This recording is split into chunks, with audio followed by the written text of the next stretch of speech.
Akani, thank you for taking the time to do this interview. Oh, good. Thank you for having me. It's always lovely to speak to you. So 2024 has been your best year so far. 982 at the Olympic, in the Olympic final, 984 in Hungary, 986 in London, 987 in the semis in Paris.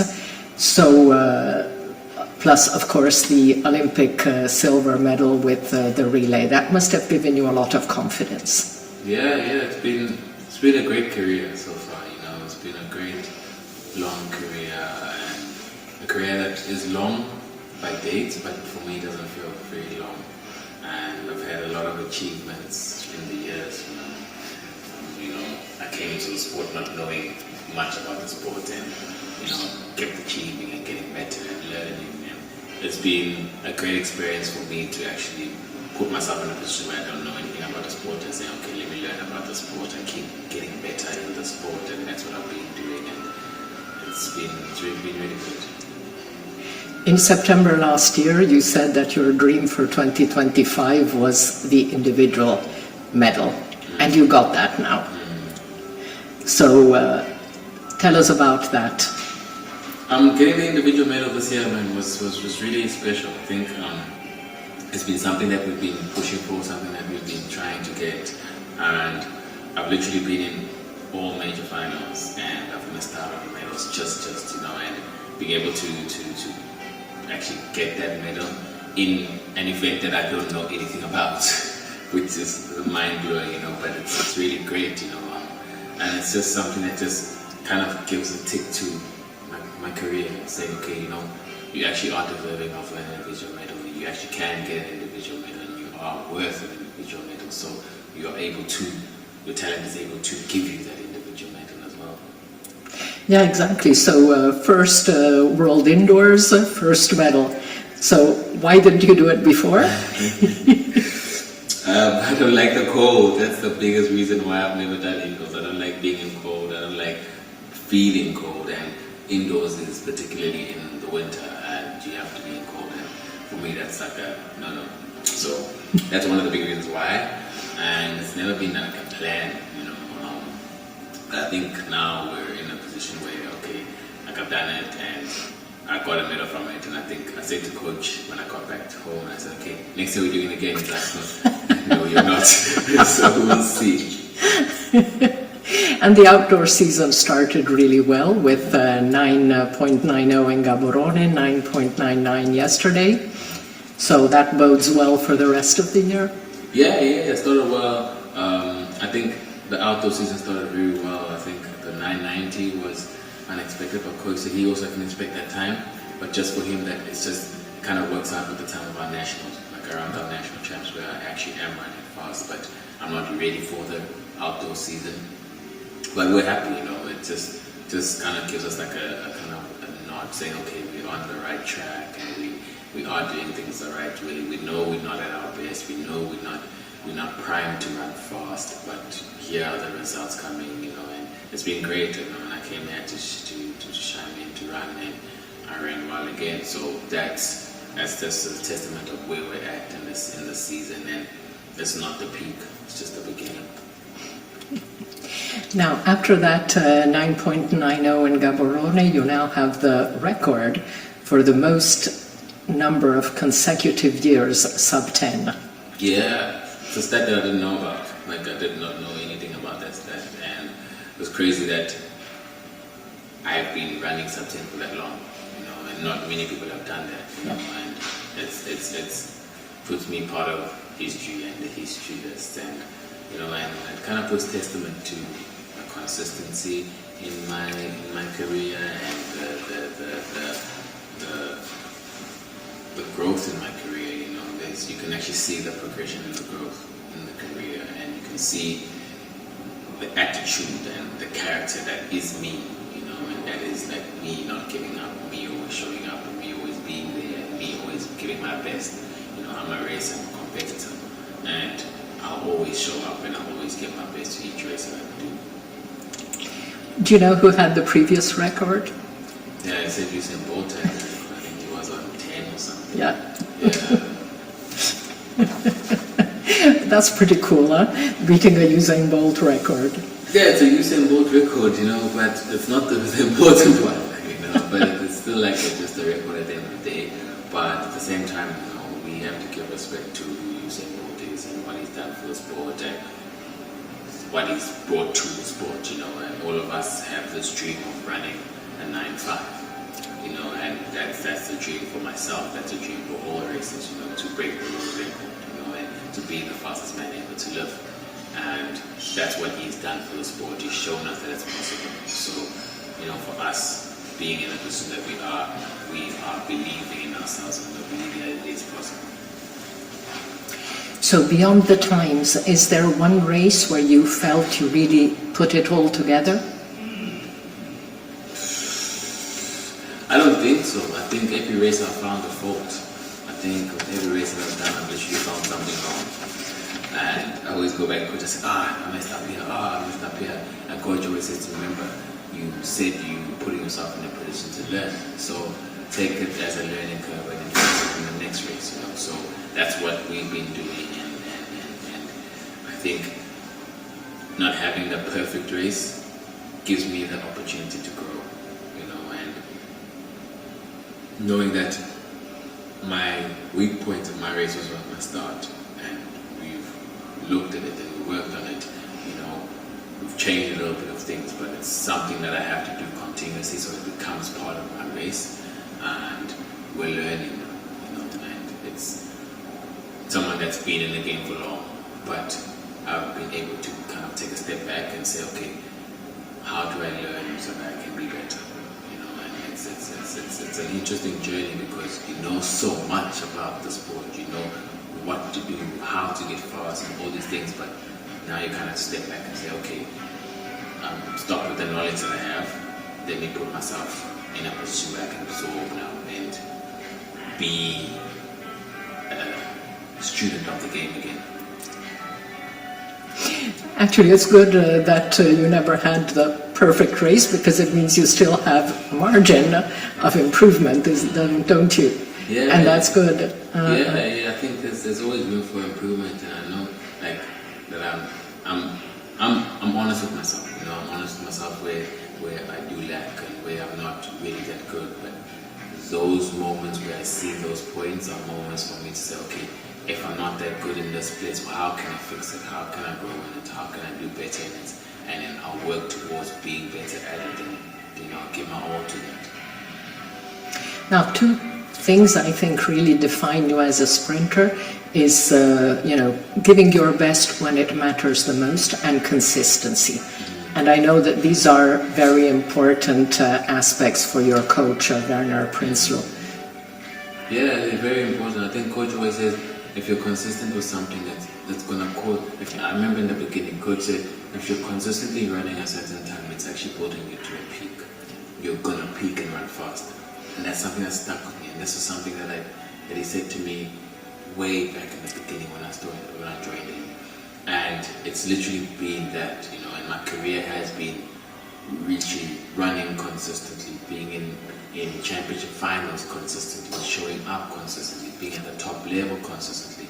For 11 years now, I'm running at the highest level of athletics, of track and field.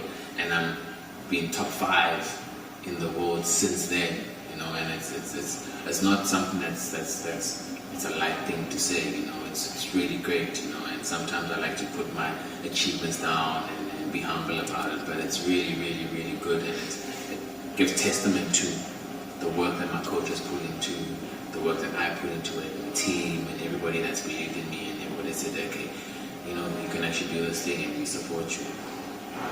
You spoke about continuing to learn, and that I think is also another aspect which is very important to your coach. Continuing to learn, because we came into the sport not knowing anything, coach as well, and we were always learning, and he put himself in a position to learn. This is someone that has knowledge to a certain point about track, and he said, okay, I need to go learn more. Who are the best guys out there? Let me try and pick from them. Let me try and see what they're doing. Let me try and talk to other coaches. Let me read more. he went into a position that's learning. This is someone that was in his 40s at that point. He's putting himself in a position of, okay, I don't know, let me go find out, and so that I can make another athlete better. I was the same thing. I didn't know much about the sport. I had to, say, okay, I don't know, let me trust my coach and whatever he's sharing with me, learn. But when I go onto the circuit, I see the guys. I see the Usain Bolt. I see the Usain Blakes, the Justin Gatlins, the Tyson Gates, the Kim Collins. I got to experience those guys and see what they were doing. And I think I'm very fortunate that I was able to run in that era and still run now, because when I ran in that era, I could see what the best guys that have ever done in the sport, what they were doing, and I could kind of implement it into my way of doing things, but tweak it so that it fits me. I always think of your coach as a philosopher. When we met in 2016, I was like, wow, this guy is really great. You mentioned the reading, the learning, but I think there's a philosophic side to Coach Prinsloo. He's a deep guy, man. He's a deep thinker. He doesn't talk much, Yeah. But when he does talk, it's like, okay, I get you. It's really deep, but he's a pretty deep thinker, and I have a lot of respect for him, man. Yeah. He's a really awesome guy. Now, what are two most important things for you on and off the track? On the track is just trying to enjoy it. I think as athletes, we lose the point of athletics and sport is an entertainment, and it's sport and it's fun. And as kids, when we used to run, we used to play soccer, we used to play rugby, it was for fun. And when it becomes professional, there's money involved. It changes things, and now you don't look at it the same. I lost that, and I had that feeling of not looking at sport as sport. It became more serious and something that controlled your life, and I changed my mindset about it, and it got to a point where this is a sport. I'm able to do a sport and earn a living out of it. I'm able to have fun and make a living out of it. And then outside the sport is family. I'm a very big family man. I love my family. I love parents, my sister, cousins, my wife, my kids. Like, those are the people that I do this for now, and I appreciate their support and them backing this thing, because no one in my family has ever been a sportsman. And for them, it was literally, Akani has to go to school, get a degree, go work. That's normal, and I'm doing something that is totally not normal to them, and they had to trust that and trust what I'm doing and trust where I'm at and trust that I'm growing in the sport and doing something while in the sport. Yes, I read that end of last year you married your longtime girlfriend. Yeah. So, yes, that's cool. Yeah. We got married. We actually got married the year before, traditionally married. Yeah, traditional marriage. Mm-hmm. And we did another wedding last year, December. And yeah, man, it was very special, very beautiful. It's just a special moment for both of us. And yes, it's been amazing. She's an amazing person. And I have the utmost respect and love for her. She's a really awesome person, and I'm very lucky to have her. And your two children were there? Yeah, they were both there. And they're not going to remember this, but I'll show them pictures. But yeah, they were both there. What is the thing you like most about your job? The fact that I get to travel. I think the fact that I get to travel is one of the best things. Because I didn't travel before athletics. I knew nothing about the airport. I knew nothing about going to another country. South Africa was just, not even South Africa, Gauteng, the province was just that, And I was given the opportunity to run, but then with being able to run, I got to travel. My first country that I went to was Zambia, and that was the first time I was on a plane. And that for me was mind-blowing. I'm going on a plane, I'm going to another country. This is crazy, and all because of athletics. So that's the blessing of being able to travel has been, like, for me, the best thing, because I'm seeing different cultures, different people, how people are from different countries, and it's just opening up my mind and it's broadening my knowledge about people and what is out there in the world. And what is the thing you like the least? About my sport. Yes. I like this about my sport. Sometimes when things don't go to plan, that's like the one thing. It's like we work with fine margins. It's like very, very fine margins. And you're always trying to be perfect, and if it doesn't go to plan, then you kind of get frustrated because you think you thought that your preps were good enough or preps were enough to make sure that when you get to that race, everything is ticked off, and then we get to that race, something is off, So it's just not, the fine margins in the sport and not making those margins, good. Now, Mathilde told me you speak something like 7 or 8 languages. It's a South African language. It's a South African language, but it's because I grew up in Johannesburg.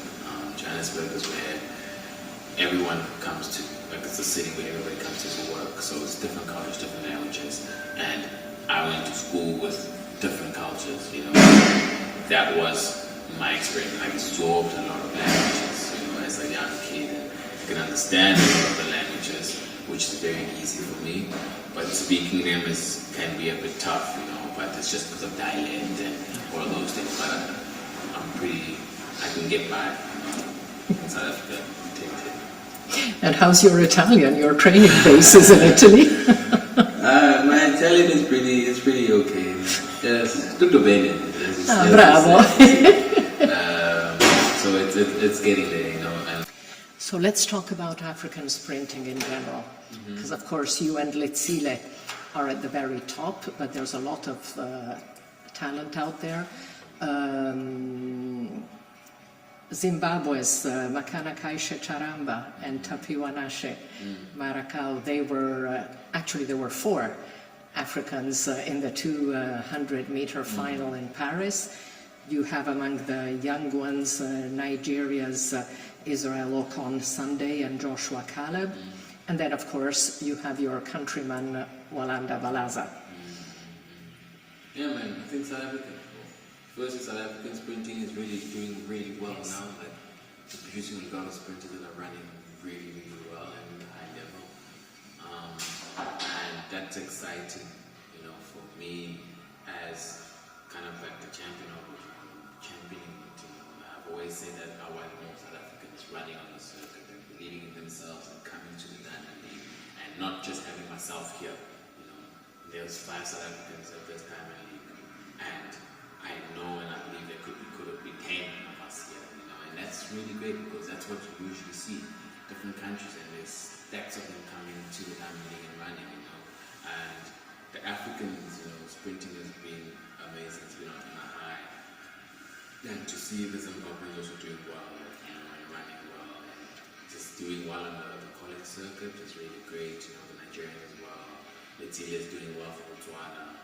Ferdinand is doing well for Kenya. It's not just one area of focus now. It's literally the whole of Africa that is, championing sprinting and taking African sprinting to the world and showing the world that, hey man, Africans can actually sprint. Now, Bayanda and Australia's Gout, they really are the most interesting younger sprinters out there. Does having one of the rising stars in your home country give you an additional stimulus? Not really, I think it's just more, for me, it's more exciting because it's another South African that's doing well. And that's something, as I said, that's something that I've always been about, and it's really exciting to see him run and see how they make the comparisons of him and Kalka and all these things. But it's just really exciting to have them competing against each other. I have this one friend, Sakiti, and we always talk about it. We say every time Gout runs, Walaza will run. So Gout will do something, then Walaza will come the next week and do something, or the opposite way, and it's like, okay, there goes Gout. Walaza's coming this week, So it's really exciting, and it's just cool to see them actually go out and this thing and do this thing very kid-like. They're having fun with it, And that's something that I wish for them to keep forever. And yes, as much as it gets serious with the sport, just keep that inspiration, keep that kid-like feeling, and just keep running with that. I wasn't at the World Under 20 last year, but I read that when Walaza won his first gold medal, he was like super excited. He was like, yeah, I mean the Olympic silver, yes, but this is about me. That's the kid in me, you know. Yeah. And it's really cool to see. It's refreshing to see. Yes. And like for us to take it really seriously, you know, and it's refreshing to see because it gives you a different perspective of, okay, the kid is also doing well for himself, but he's also having fun with it. That's why I said before, you know, going back to it being sport and it being for fun, let's do that and let's get to the core of it. So was there an athlete who inspired you when you were a young kid? When I was a young kid, I was into football, so it was the football players that inspired me. You know, the Ronaldo, the R9, the original Ronaldo, you know, Yes. the Luis Figo, you know, and then I had this thing for Michael Owen. That's the people that inspired me. And when I got into track, I was looking at Asafa a lot. I looked at Johan Blake a lot. I didn't particularly look at Usain Bolt a lot because I had no, how do I say it? I had nothing to attach myself to him. With Johan, he was a short, stocky guy, and I was like, I'm a pretty short sprinter. So for me, it was okay, he's short and he's really fast, so I can do that. Asafa, he was taller, but he had speed to him, and he was also he was stocky, and I was like, okay, you know, he's stocky, I can get stocky, and I can attach that to him. And those are the guys that I looked up to, and I said, okay, you know, I'm going to do this. But then I stopped at a point, you know, I think it was when I ran my first Diamond League in 2015, and I literally watched the race. I was in the race, but I watched it, you know, and when I finished that race, I said to myself, I need to stop looking at these people and idolizing them, because when I do that, I give them a mental up on me, and I need to make sure that when I'm lining up, these people, I'm seeing them the same as me, and I can beat them, you know, and that's when I stopped like looking up to them instead of idolizing them, but more seeing them as competitors and respecting them and what they've done for the game and what they've done for themselves, and that was something that was a big change for me. When and how did you switch your focus to track? Well, in my final year of high school, I was doing both, but that was like 1 year into the track, but then I was like fully into football, you know, and my whole dream was to become a football player. And then I was playing semi-pro at that time, and I had my path to become a professional football player. And then my parents sat me down and said, okay, let's make sure you get your final year, you have to pass school, you have to make sure you get good grades so that you can apply to university so you can get your stipend. And you have to choose one. And they said to me, with soccer, it's, yes, you love the sport, but it's not always up to you. It's up to the coach to decide if they're going to choose to play, and if they don't choose to play, then you cannot show your talent. If you cannot show your talent, you won't be seen, you won't be scouted. With athletics, if you win, no one can take that away from you. It's in their face, you know. And then I was like, okay, literally off the mark, I dropped it. So I said to them, okay, I'll leave athletics, I'll leave soccer, and just do this athletics thing.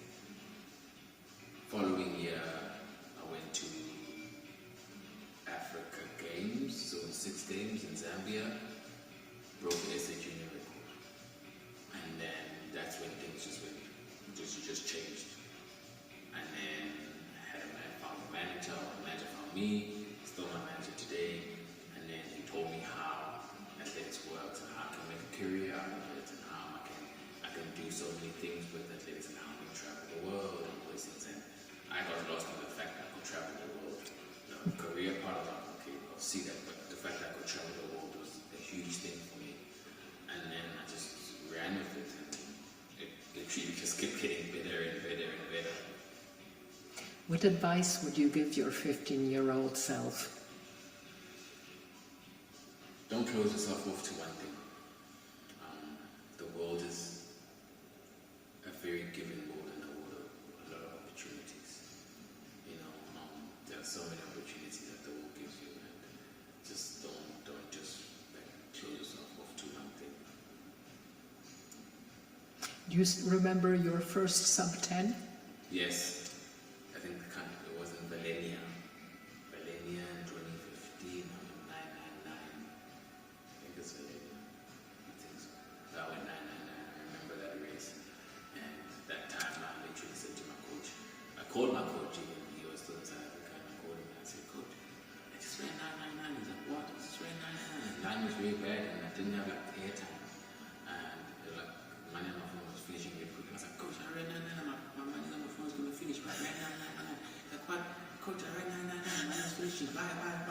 Put the phone down. And that was crazy because it was like 999, and the following week, had another guy from South Africa break the record. He went 998. Then the following week we went to more students. Now we're 997. He breaks the record again.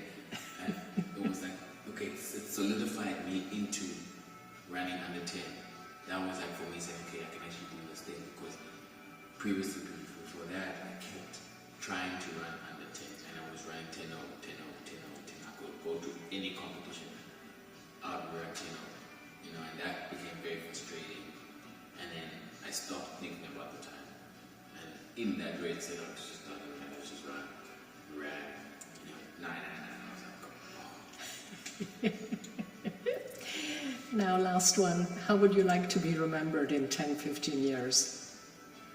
How they remember me now, and that is someone that doesn't give up, someone that is consistent, someone that is always showing up, a hard worker. Yesterday in the media zone, one of the guys said in China they call me tough, and that's what it is. You've got to be tough. In the world you have to be tough. Wherever you are, whatever space you're in, you have to be tough. You always got to show up, and you always got to show up for yourself, and you always got to show up for what you believe in, who you are, and what you want to do with your life, and just be there for you, because at the end of the day, you only have one life, and that's your life, so show up for yourself. Yeah. Kim Collins was still running sub 10 at 40. Yeah. So you still have 9 years. Whoa. I think about that, I'm like, oh, I'm going to do another 9 years, that's hard.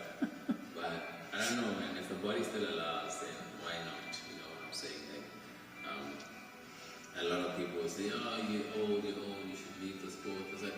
But at the end of the day, you can't decide for me when my body says it's done. I decide when my body's done. My body decides to tell me when it's done. And if the results are still there, why stop? I love running. I love what I'm doing. I love being able to showcase my talent and give people belief in themselves. Because at the end of the day, what I'm doing is also inspiring someone else to do something, and to believe in themselves and to keep on going. So why must I stop?